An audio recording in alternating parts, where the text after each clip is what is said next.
Yes. Yes. So when I walked up and asked you, you said you were an atheist.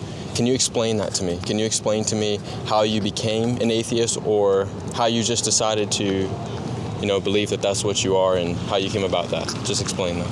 I wouldn't say that I'm an atheist, but I do not particularly worship one God, or like particularly follow rules that people or religions ask us to follow. It's just that I do my work. I make sure I'm not hurting anyone else, and I make sure I'm happy with what I'm doing. Okay. So that's what I mean by being atheist. I do believe that there's a power that's controlling all of us, but I'm not very into believing that yes, every mistake that I do, or every good thing that happens to me is done by some supreme entity. So you believe that everything good or bad that happens to you is done by a supreme entity, correct? No, it is No? not. I do not believe that. I do believe that there's a power who's controlling us in some way, but I don't really believe that everything that we do as humans is controlled by a God. Okay. Yeah.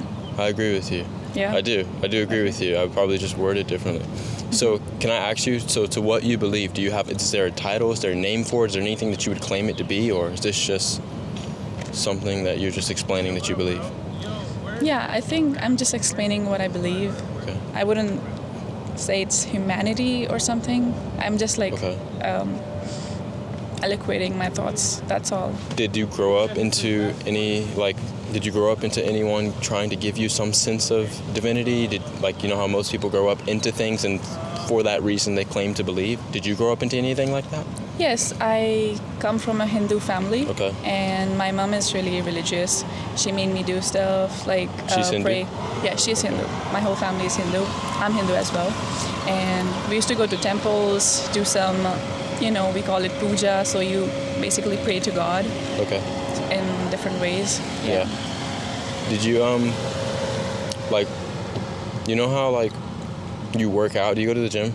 Yeah, I'm an athlete. Cool. Yeah. So I used to play football here. I played last year. Nice. You know how you go to the gym and you work out and you see you begin to have muscles because you decided to work out. Mm-hmm. So your working out at the gym actually bears good fruit.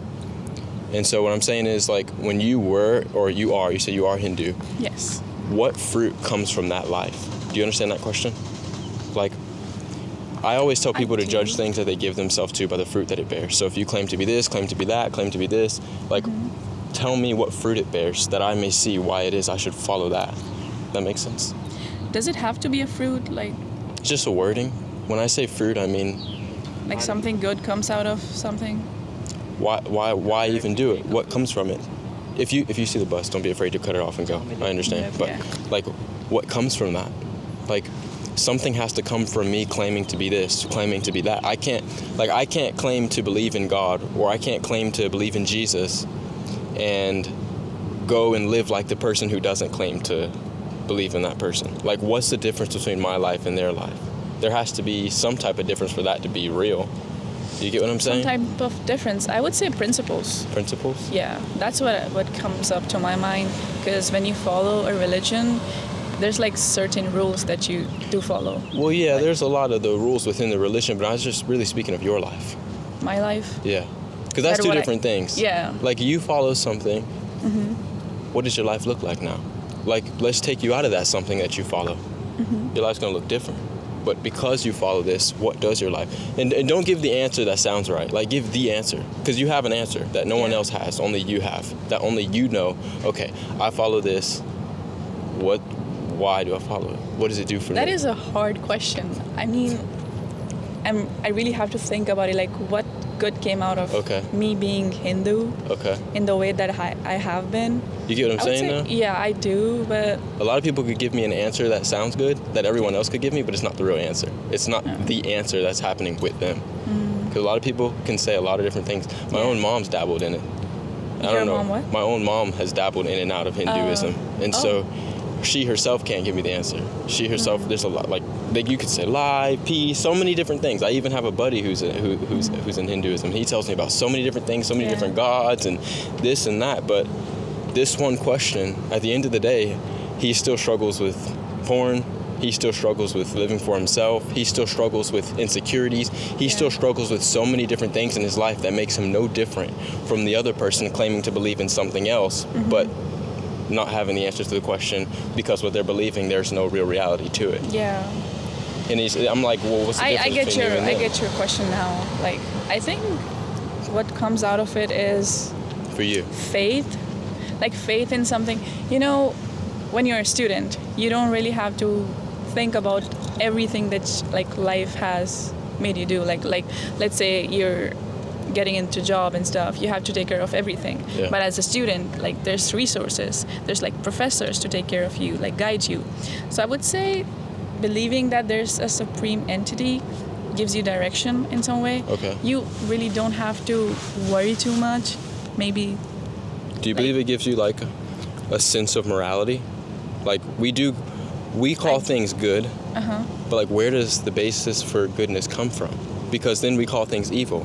Where does the basis for evilness come from? So what I'm saying is, the fact that you decide to have faith in a God, does it give you a sense of that goodness? Or like, okay, this is good because, or this is bad because, you understand what I'm saying? I do not believe that. Like, I just think of God as something that has made us like able to live, not something that makes us like do something good or bad. That's just our decisions. So not someone that dictates, Yeah. but we basically have decisions and there's consequences. Yes. Okay. Yeah. I agree with you 100%. Really? I do, 100%, I do. And at the end of the video, by the time you have to go, I'm going to tell you what I believe. Okay. But until then, we're just talking. Okay. So my next question would be, have you ever felt like what you were believing in has holes? Have you ever felt like what you were believing in completely fulfills you, or do you believe, man, there's something either there's something I'm missing or there's more to what's going on?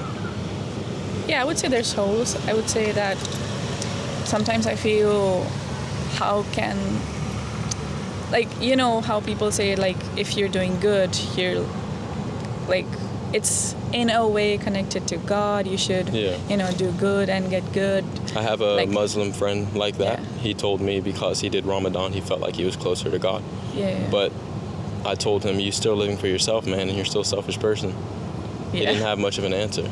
And so basically what he was trying to tell me was the more times he prayed and the more times he did things unto, they claim God to be Allah, unto Allah, he said, that he felt like he was closer to God. But at that point, it was just a mere thought. It wasn't actual nearness. It was, he was actually striving and working to get to that place of needing to feel like he's closer to God, when in reality, I can look at his life, because think of it this way, his basis for being close to God was how his life was going. Yeah. So what I did was reveal to him how his life was actually still going, instead of the part, is that your bus? Oh, it's okay. Yeah. It's Oh, really? It's long. It's okay. Long. I have a car. If you need a ride, I'll take you guys anywhere. Don't worry about it. Yeah. Okay. So she missed her bus for this documentary. I don't know if this will be in there, but she missed her bus. So this is amazing. Yeah, this is dedication. Yeah. So anyway, so I pointed out to him the things in his life that were still sideways, and I wanted to know, like, how real is your Allah? And it challenges people when I say things like that. It does, because they give themselves to these things and they believe in these things, and I question, well, if you're giving yourself to it in such a way, has he not given himself to you? Like, why does your life look this way? Where's the real transformation? Behind closed doors, you tell me you pray 5 times a day. I don't see it. It's not that I'm looking for him to be perfect by any means, but I'm looking for him to at least look like him, to at least look like some sense of this connection you claim to have behind closed doors. Yeah. Am I making sense? So yes, I'm having a lot of thoughts, so I'm not exactly sure what you asked me here, but I'm just gonna say it. Okay. That I feel like God is you, like yourself. Okay. Everyone is God, and when you pray, you're actually getting closer to yourself. You're getting like better. You're like being conscious about yourself, and I think that's what God is. Like, you get thoughts every day. You create stuff every day, and I think that is magical. Okay. And I think that's what God is. He gave us the power to do those things. So can I ask you this? What if I'm walking down the street and I get the thought to rape a woman? Where does that thought come from? Because that's a very wicked thought. It is. It's probably coming from your past. What if I had a very good past? I don't think you'll do that if you have a very good past. There's like obviously a reason behind why you would want to do that. So you think there'd be a reason behind any of those thoughts? Yes. So you think if you get a thought, it's you, no matter what type of thought? It's you and your circumstances. Okay. And how you grew up. Okay. Yeah.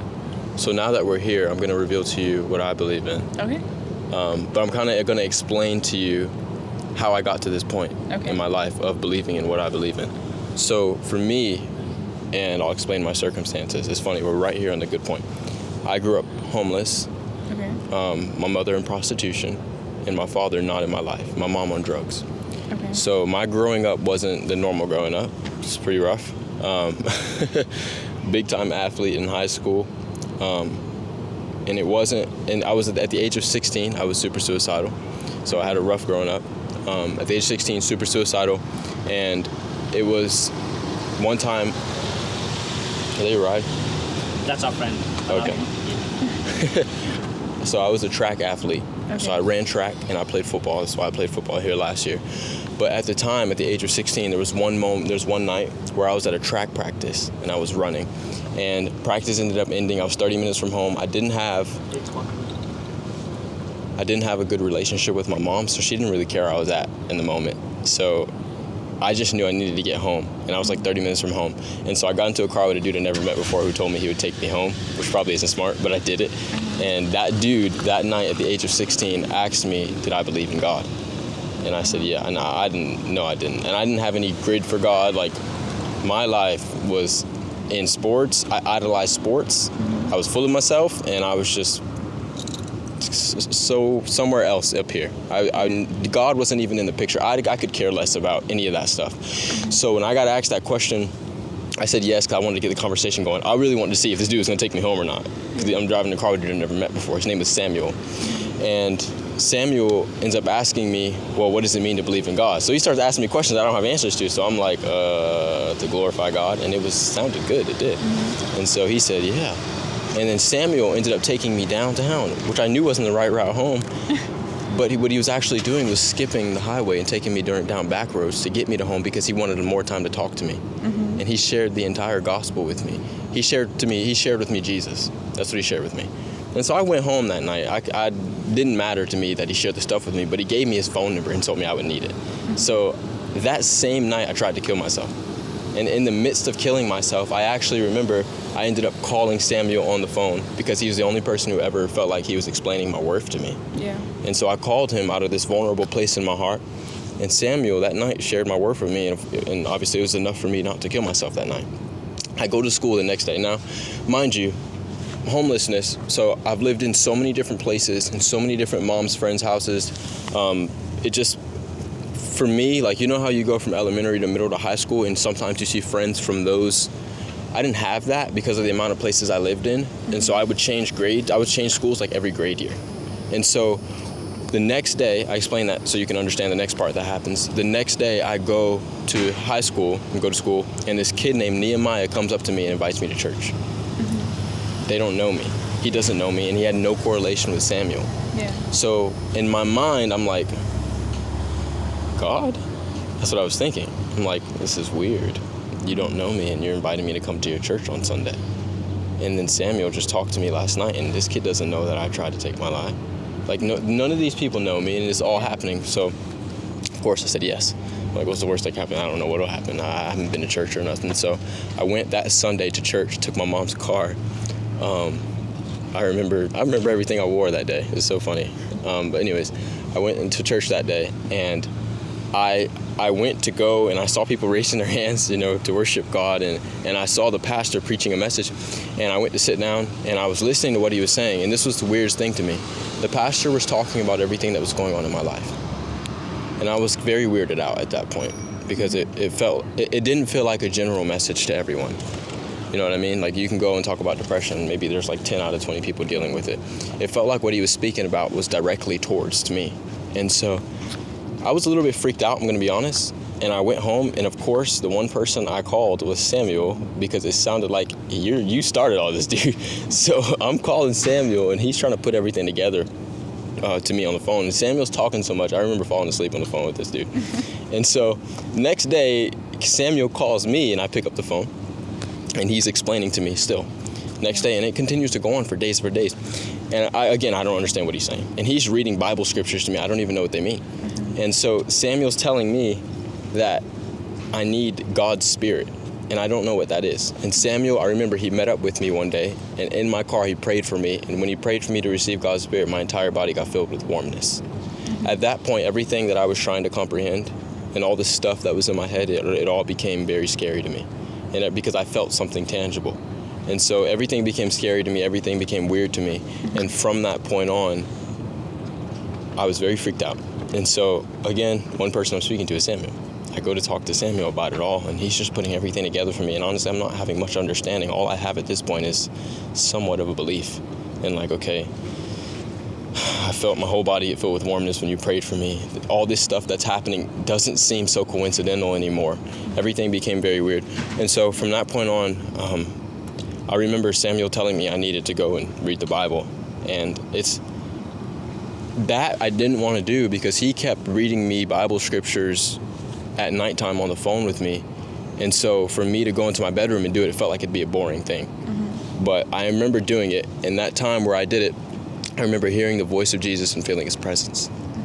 Now, that was insane, and it sounds insane to a lot of people, but it was my experience. And so in that time, when I experienced Jesus' voice and heard his presence, I remember so clearly, like when I read the Bible, it didn't feel like I was reading the Bible. It felt like what I was reading me, and it felt like God was speaking to me. Not only that, but I also heard his audible voice and felt his tangible presence in that place, just like I felt him in the car. And so what then was here that I couldn't comprehend became here, and I began to believe. And so I remember one night, because I love to walk the lines on my driveway, like in the cracks in the concrete. I remember one night going to, going on the little patio, the little driveway thing to walk, and I just used to overthink all the time and do that. I remember one night I looked up at the sky, and I was just thinking about God, and I was just thinking about everything that was happening. And I remember pulling out my phone and going to Instagram and searching up G-O-D. And I saw so many things. I was like, oh my goodness, this is too much. And I remember looking up again and I said to God, this is so much stuff. I said, I want to just get to know you for myself. I remember the exact moment I turned my phone off and put my phone in my back pocket. And from that point on, that moment that I had in the bedroom has never slowed down. From that point on, I remember God it's been overwhelming ever since. Now I'm 20 now, and I was 16, so that's been 4 years ago. And for 4 years straight, I've had that experience. But not only have I had that experience, but I've had the answer to that question. What fruit comes from such a thing? And so I think when I look at people who believe in a lot of different things, I won't ever disrespect anyone, and I'll never talk down on anyone, because that's a waste of breath, I think. But what I find is that people struggle to actually have freedom. And I find that when I was very suicidal, it was suicidal because of my circumstances, and because I believed that this was my life to take. And like you said, like I was God. I believe I was in control, that I could do what I want when I wanted. Except the reason why I was in that suicidal place is because I wasn't in control. Yeah. It's because I was giving in to everything. And I've just felt like this ravenous wolf that had no grip on himself. And I felt very, very lost. And so for God to set that up right in the midst of that moment was amazing. Now, from that point on, I'm about to close in a minute. So from that point on, me walking with Jesus hasn't been anything that I needed to, like, let me put it this way. It wasn't anything I grew up into. It didn't come from a YouTube sermon. It didn't come from a podcast. Like, you know how people cultivate, like they just grasp this thing and they claim to be it, but look nothing like it? It didn't come from any of those things. Me following Jesus came from an encounter with Jesus himself. And ultimately, what I tell people when I'm making these videos is, he's not what you see at all. At all. And I want to apologize on behalf of the people who have represented him and say, look, they've done it incorrectly.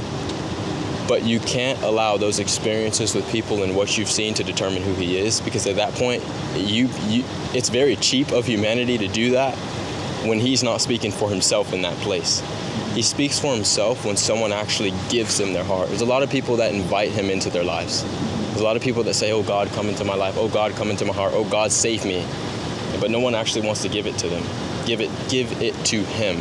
And those are two different positions of heart, because one's believing in him for their sake, and one's giving themselves to him for his sake. One's self-centered, self-preserving, self-conscious. One has to do with everything that you are and what you want to be, and the other has to do with everything that's him. And so those two places of life kill many people who believe in a lot of different things. And there's a lot of people that believe in a lot of different things. There's so many different belief systems, and they all lead back to you living for you when you were created for his image. So can I ask you guys one thing before I finish? Yeah. Some people let me do it, some people don't. Can I pray for us? Yeah, sure, go for it. Thanks. God, thank you for these people. Thank you for their hearts, and I just thank you for this conversation, God. Holy Spirit, I pray that you'd come down and reveal yourself to us, that we may know you and walk with you. In Jesus' name, amen. Thank you, guys. Thank you so much. It was so good, man. Thank you. Same button for closing? Yeah. What is going on, Bride of Christ? Make sure you go ahead and like, comment, and subscribe to the video. Push these videos out. If you were blessed by the video, if this video touched you and answered questions on your heart, why don't you go ahead and like it and share it with other people so that they can do the same thing. Until next time, guys, I will see you guys next video.